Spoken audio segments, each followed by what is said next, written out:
Welcome to the Pelvic Floored podcast, where we demystify everything to do with the pelvis and the pelvic floor. I'm happy today to have Laura Vaisman as my guest, an Endo Warrior, author, and amazing human. Laura, welcome to the podcast. Thank you so much. Right, so Laura, we came to meet each other virtually during an endometriosis week on my social media channels, and I'm so glad that we did. One of the things that I try to really promote is real people's stories, because information is fine, but I can read information and maybe I don't connect the dots, but that's me.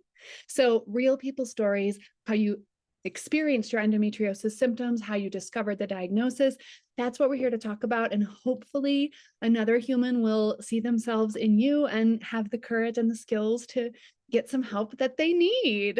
Yeah. Can we start off with what is your story? Tell us about your symptoms as a young human growing up. I mean, I have very distinct memories even in middle school, having horrible periods. I was in the nurse's office constantly. Like, I remember distinctly always being in there at even high school. During my periods, I would kind of try to stay home, or I wanted to go home early because nobody would accept that at the time. That I did have migraines too back then, but it was probably linked to that, just not feeling well. So I wound up getting a doctor's note for migraines that allowed me to leave school. Because they would let you leave for migraines, but not for period pain. Yes. Ugh. Yes. So I kind of like finagled that in school to try to get out. But, my 20s and all that, I mean, I was on birth control, but the pain never stopped. Mm-hmm. Like, it would be the entire month. I'd be lucky if I had a couple days of pain-free. Mm. So I just was under the impression that that was normal. I did see a gyno who claims he's an endo specialist.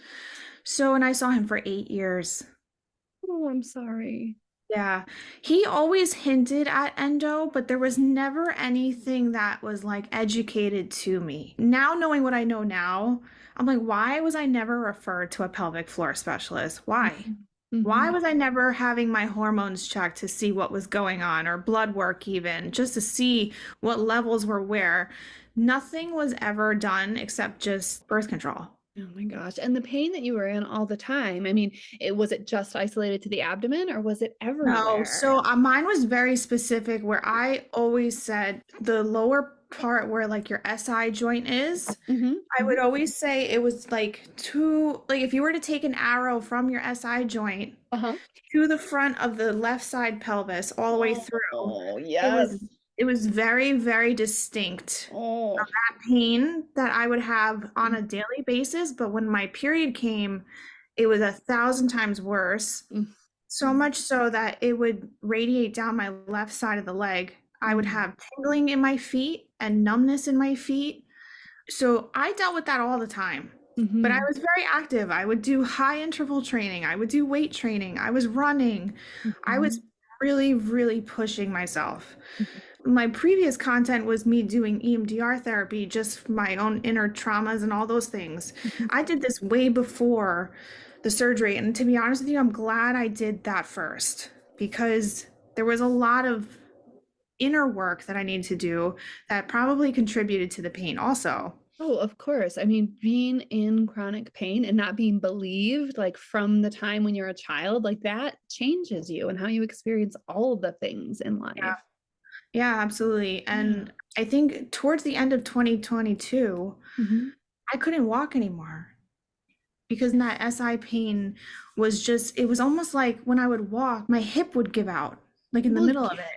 Yeah, you're in so much pain. It's called pain inhibition. It's a protective mechanism. The body doesn't understand where the pain's coming from. It says, oh crap, well, let's shut off all the muscles that go around this leg, and the leg buckles.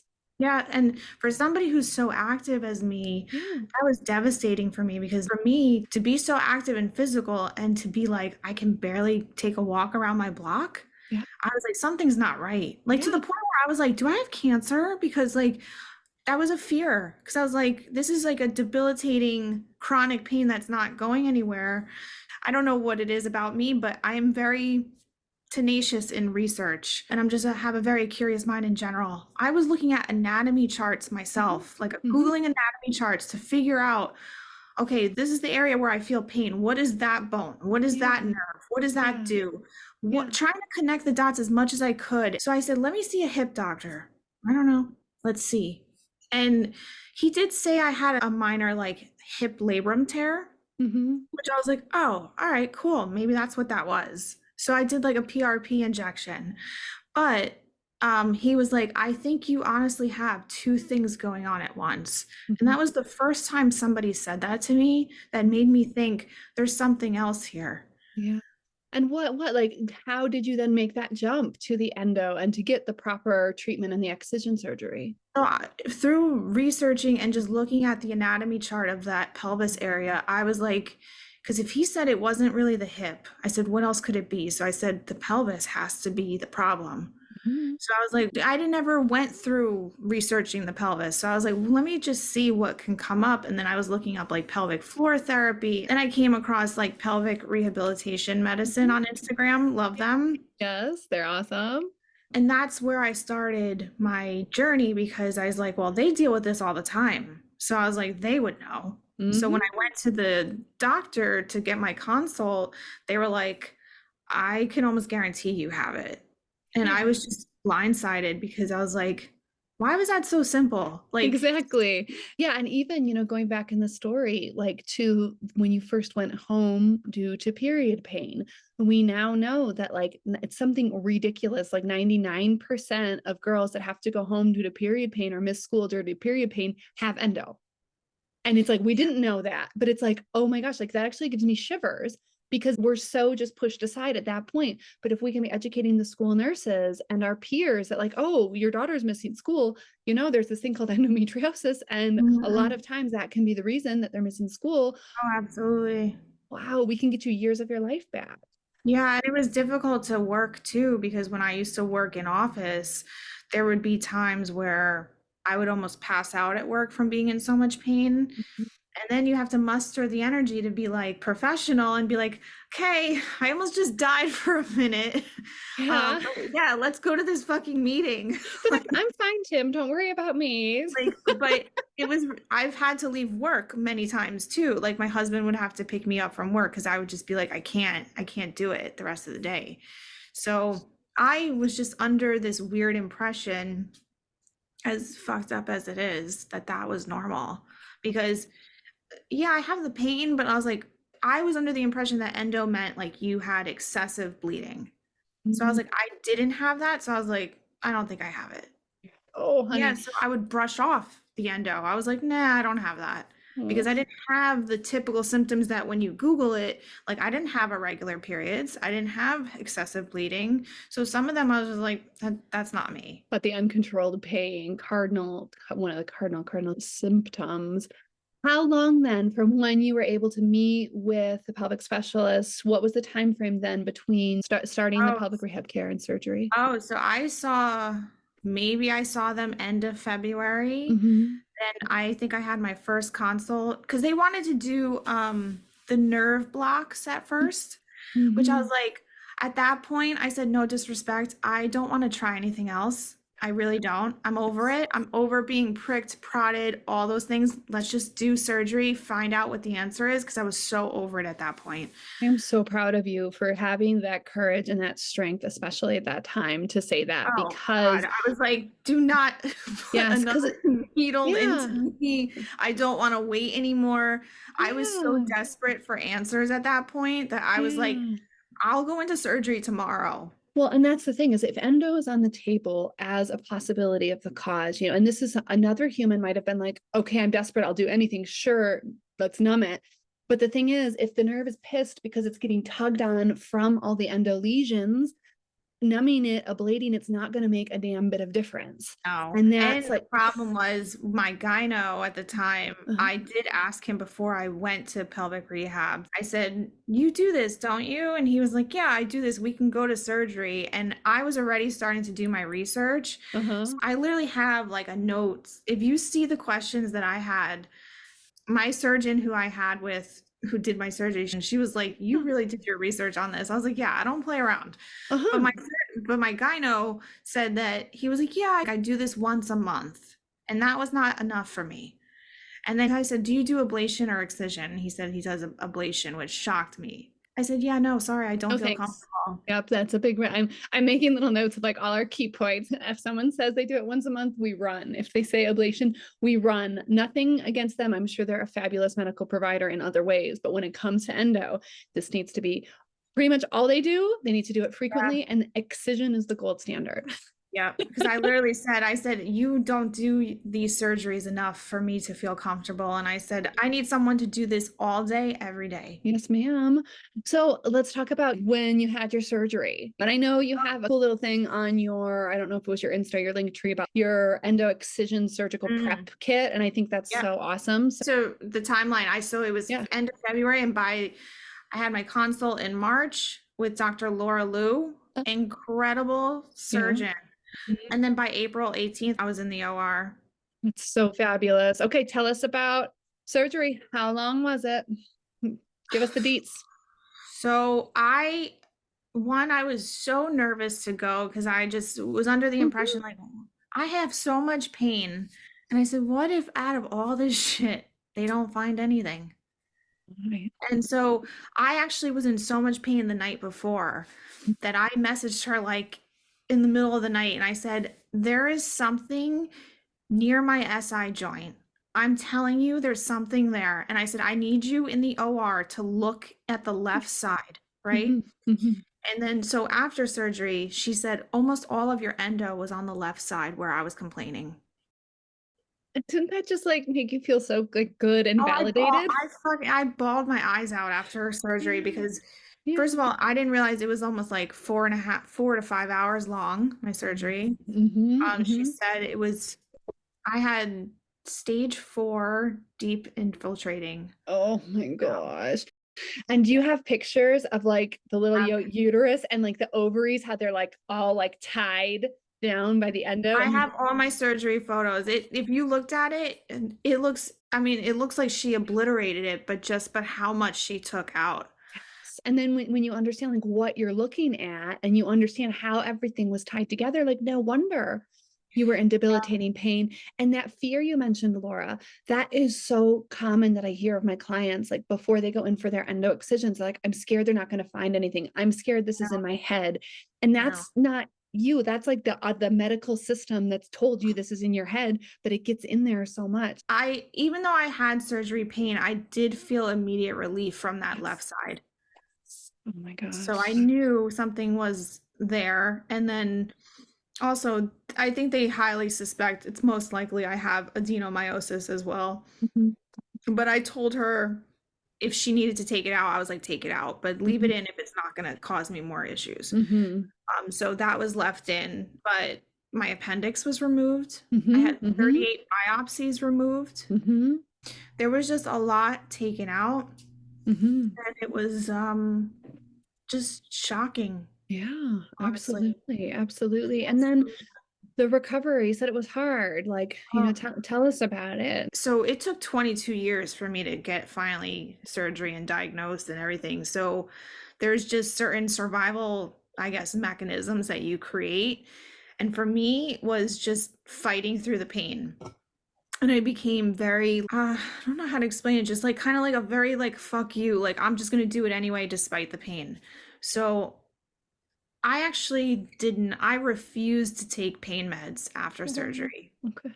Big mistake. Big fucking mistake. The first 2 or 3 days were really, really brutal, to the point where like my teeth were chattering because I was in so much pain, and like I didn't sleep for like 2 days, and I was crying to my surgeon, and she said something to me that I will never forget. It's going to make me emotional because it just, she said, you don't have to be tough anymore. Yeah. And because she was like, just take the fucking pain meds. Yeah. And like, I'm so glad that I did, because, you know, it was like, why continue to torture myself? Do you know what I mean? Yeah. Absolutely. But you don't realize how second nature it is to push through the pain when you don't have to anymore. It's just part of, it's not even like I'm trying to torture myself like consciously. It's just Yeah. so second nature that it's like you're like, oh wait, I don't have to be in pain anymore. Like Yeah. it's so weird. You have to unlearn so much of what you've had to survive with Yeah. for Yeah. 2 decades. Exactly. To let that guard down is a very vulnerable feeling. And it lets you like appreciate or recognize for the first time how much suffering you were Oh, I in. know. Like, It, and I'm still like recovering from it. As hard as it was physically, mhm, I think that was the easy part. The mental aspect of it was extremely difficult mhm, because you are unlearning all the survival mechanisms that you use, but you're also now grieving how much you've lost.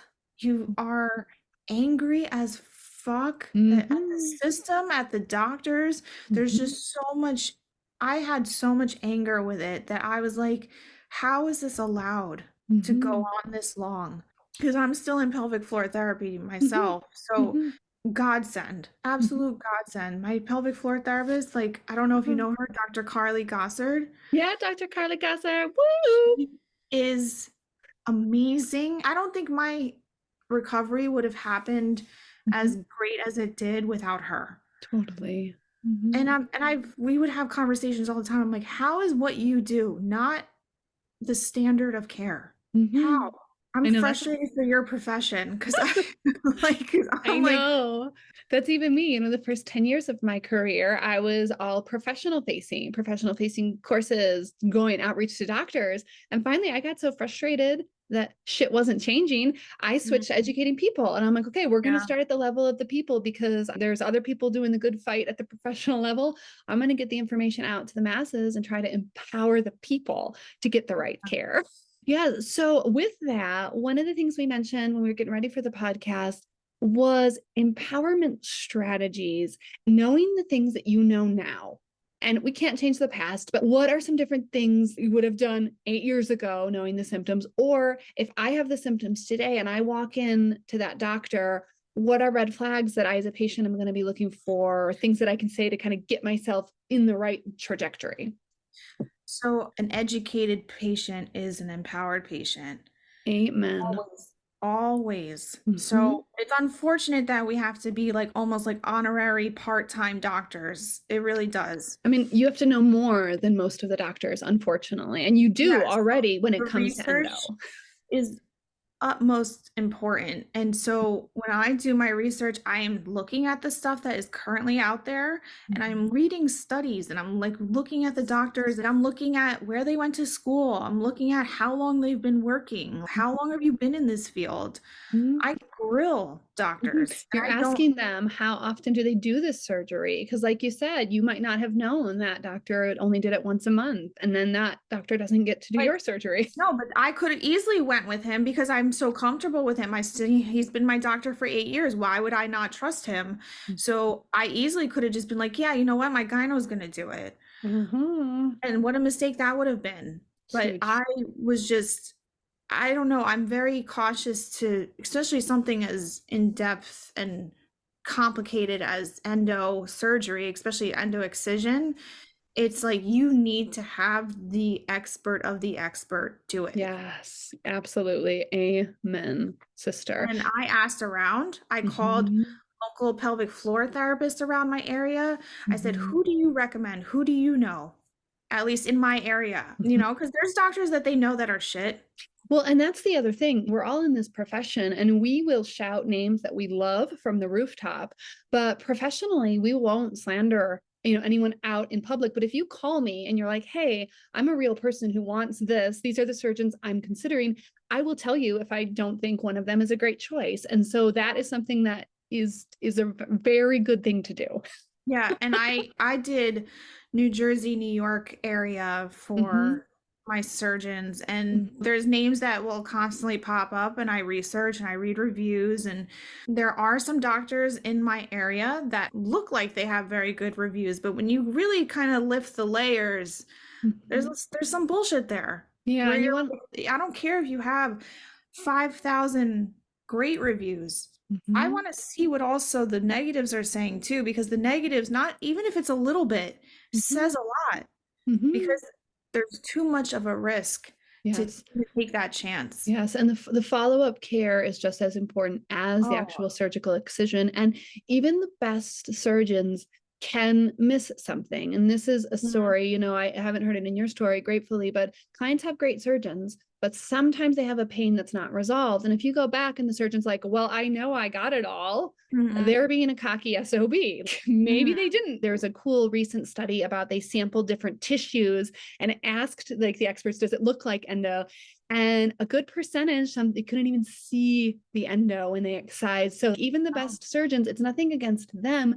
If you have symptoms that are unresolved, sometimes a secondary surgery is needed. And it's up to your personal experience whether you stay with that same surgeon or not. Yeah, I mean, even with Dr. Lou, I Uh-huh. just liked that one, she wasn't intimidated by my questions. So I asked very specific questions that would tell me how good of a surgeon she was. Nice. So, like endometrioma, there's Mhm. a certain thing that either you completely cut it out or Mhm. you just pop it, which is not Mhm. okay. Yeah, because So, then like a very specific question like that, I asked her, I said, "What do you do with that?" She said, "We completely excise it out." So I was like, "All right, good." Mhm. But Mhm. also, I asked her, "Are you an aggressive surgeon? Are you Mm. aggressive, like conservative, or what do you do?"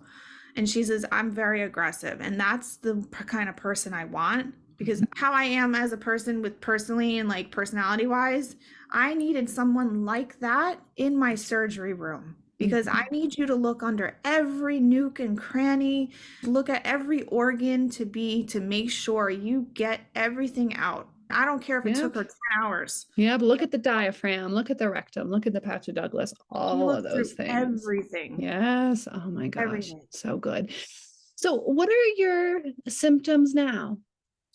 And Um, we're almost a year, we're 10 months post-op now. Yep, yep. So I was always in Uh-huh. pain Yeah. every day throughout the month. So I Yeah. now have full months of just nothing. And when I do have my periods, it's very minimal pain. Like I'm not planning around my period anymore. Like that I used to do a lot. Like makes me cry. I know. So I still have my bladder issues and my uterus is still like wonky during around my cycle, but nothing is compared to what I dealt with before. Seeing Nothing. Laura. That's amazing. Yeah. What other advice do you have for people that are suffering like you were before the surgery? Key tips and tricks to navigate the system. Yeah, the questions are so important, and I think people need to stay away from doctors who do ablation because I see so many people like even in these endo groups or just in comments that they've had 5, 6 surgeries in within like a year or two time span, and it just one it blows my mind that you could even I'm like you're not even allowing your body to heal from the first one. How are you having five? No doctor or surgeon should even accept that for you to go Yeah. through that. It's Yeah. taken me an entire year. I can't imagine having another one. Like Yes.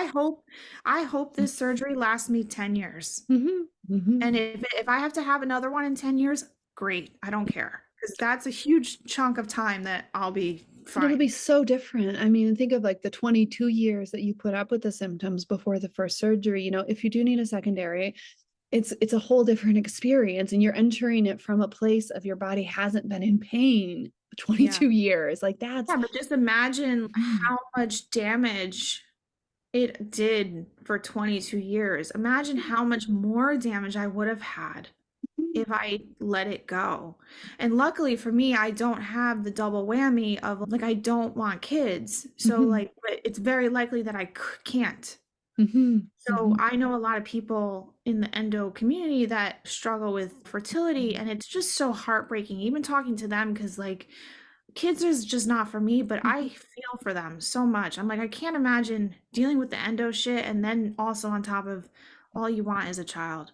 It's just so devastating. Heartbreaking, absolutely heartbreaking. It's just knowing the surgeon in Mhm, and out and mhm, not rushing and mhm. not making decisions out of desperation. And that is so easy to do. Absolutely. And making sure that if endo is a potential diagnosis, that the excision is taken to be sure and not trying the spinal ablations, the nerve root stuff. Like, don't waste your time and your money. Get in there and see what's going on. Yeah, no. I mean, I tried doing they did suggest to do pelvic floor therapy prior to my surgery. I couldn't do it. Well, I was yeah. I was in so much pain Mhm. that I said, you know what? This is not going to work for me. Because they were like, Yeah. let's just try to calm the system down. And I said, I can't do it. No, the system is so annoyed from the inside. It's patting the pelvis. There's a uterus in the middle. The nerves are coming out of the front of that sacrum that go into those pelvic floor muscles when they're all bound up Oh, I from the couldn't. endo lesions. And when your emotional system has been dealing with pain for 22 years, when pelvic PT works, like you said, it's magical and it's an important Oh, part of yeah. the whole journey, but we can't release those endo lesions that are inside. And so if it's not going to work, you're going to know right away. And it's okay to say, let's wait till after the excision. Yeah. I mean, so even with Dr. Carly, I think I started with her, I want to say maybe mid-May or end of May, and my surgery Mhm, was like kind of mid-April. mhm, I went on vacation in July. By July, I mhm, was zip lining through Costa Rica. So her work mhm, and Dr. Lou's work is a mhm, testament of that. There's no way I'd be able to zip line through the jungles.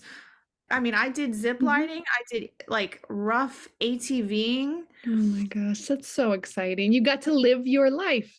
Yeah. Endo surgery, picking the right surgeon is Mhm. so vital that it's like literally life and death because Yes, it's just I feel like I was given a second chance. yes, Out of all the absolutely. 10 plus years that I didn't get to I mean, I did do a lot, but not fully Yeah, it's a different type of being present. with. What are your favorite mental health resources or groups for support in dealing with all of the feels that go along with endo treatment? I don't want to out the Mhm, specific group name, but there's a very big endo Facebook group that's mhm, on Facebook. A lot of people are in it.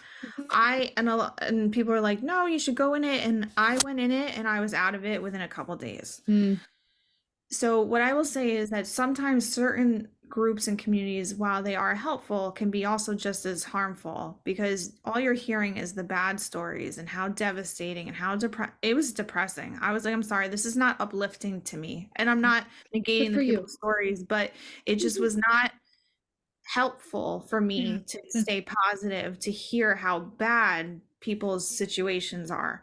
So yeah. for me, I will always speak. I'm a huge advocate of EMDR, any somatic therapy to get your body back to center Mhm. because your body is such in a hypervigilant mode, survival mode when you're in pain in general. Plus, you add your own shit of personal childhood traumas, it just heightens everything Oh yeah. tenfold. Oh So yeah. I highly recommend doing somatic or EMDR before your surgery because that will help with the recovery to come. It Oh, really yes, will. absolutely, absolutely. And having access to that and the strategies, because, like you said, after the surgery, once you start to remove the pain, it opens up this whole other box of stuff that you have just packed away to survive every day. And Oh, yeah. to You have need to be tools to able to open. have the tools already in your head of how to combat that because Yes. it was rough. And thank God my husband was a rock star in helping me and just having family support and just doing the best that you can and taking it one step at a time. And I will say the things that helped me the most, there's like, those like already made meals. Mhm, Eat Clean Bro mhm. was the best because I did not have to think about food. I knew it was healthy and clean and it Mhm. wouldn't bother me. And I was like, I Yeah. had so many of those meals the first couple weeks, and it was just so nice to have fresh, good, nutritious meals after that. Because I actually was back in the ER a couple days later. Was Like, that before you took the pain meds? was that before? Yeah, I don't think I took them Oh. yet. But that's probably why, because my body was just I like, was like, "You're out of your screw mind." you. So I was like, oh my famous. God, I hope I don't have like an infection or something. And they were just like, Dr. Lou was like, it was a surgery, post-surgery, like Yeah. fever. Just Yeah. my body was just telling me, you want to cut the shit already? Exactly. Oh Like, my just take gosh. the help. Laura, oh my gosh. Well, Laura Vaisman, thank you so much for being here with us and sharing your story on the Pelvic Floored podcast. We'll have links available to your relevant websites and social media, etc. Anything else you want to leave the viewers or listeners with? Just don't take no for an answer. Just really don't. And my DMs are always open if people need tips or whatever of like how to talk to these doctors. It doesn't scare me to talk to them. If any doctor is combative with you or is in their ego with you, just run. Yes, run. You don't want that. Amen. All right. Thanks, guys. Thanks for being here on the Pelvic Floored podcast.